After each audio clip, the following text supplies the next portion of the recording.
Welcome to wings.com. This is Roman again. We want to continue with your dreams and visions and open your potentials. Today we'll be dealing with the consequences of living without a dream.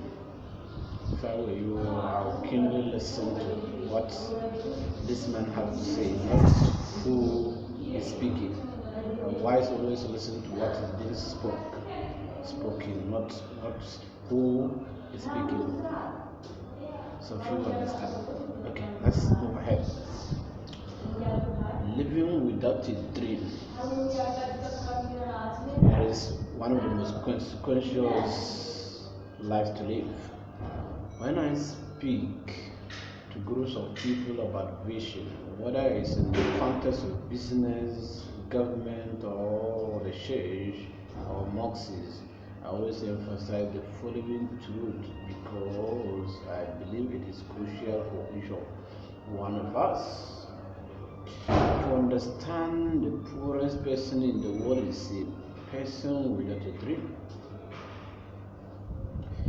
Maybe you have never known what you wanted to do with your life, or maybe you had a dream once but lost sight of it through discouraging circumstances or busy nature of human being, or your busy day-to-day living. No matter how much money you may have, if you don't have a clear vision for your life, you are truly poor. It has been said that if you don't know where you are going, any road will take you there.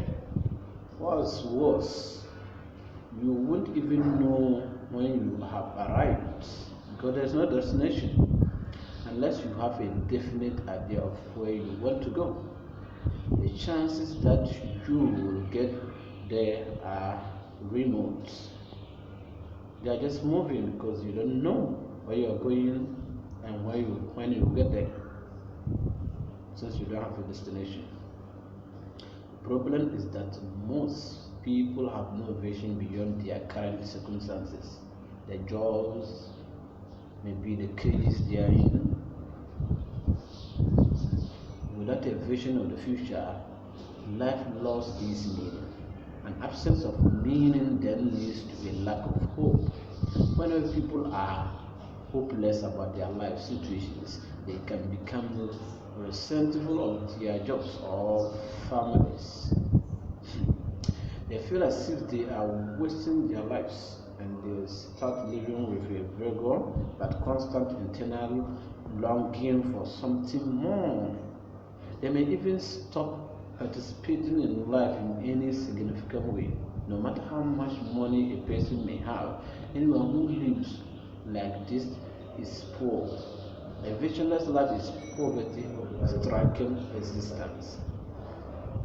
Yet if you can see beyond your present circumstances, if you can have hope for the future, you have true riches, no matter how much money you have in your bank account. That is why the Bible encourages, the Bibles, the Quran, and those religious people and their books, they normally encourages us with these ways.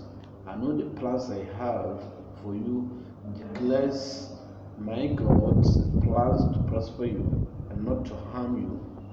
Your God have plans to prosper you. Already declare that in your mind.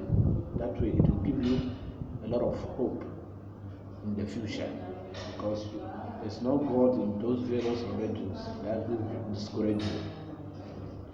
There's no God that discourages his own followers. So God is always for your positivity, and there's not God that will create you without giving you dreams, things to fulfill. So already declare that one in your mind so that you can have hope to deal with the life activity. Doesn't matter what you currently have or don't have, as long as you can see what you could have. This vision is the key to life. Because where there is a dream, there is hope, and where there is hope, there is faith. And faith is the substance of fulfillment of what you are hoping for. I hope you get it. The poorest person in the world is a person without a dream. Living with unfulfilled dreams, having a vision or a dream is inherent in being human. What is your dream? What do you imagine yourself doing? What do you want to accomplish? Are you doing what you really want to do with your life? Maybe you once had ideas of what you wanted to be and do, and you still have these ideas. Do you see yourself becoming a lawyer and starting your own firm, or do you dream of owning a successful boutique where people are waiting in line to buy these fashions you designed? Do you think about owning a daycare center that has a first class curriculum or services 200 children? Do you want to write a novel? Do you imagine yourself owning a prosperous business and being able to give more money to your churches, mosques, and wherever you think it fitted to?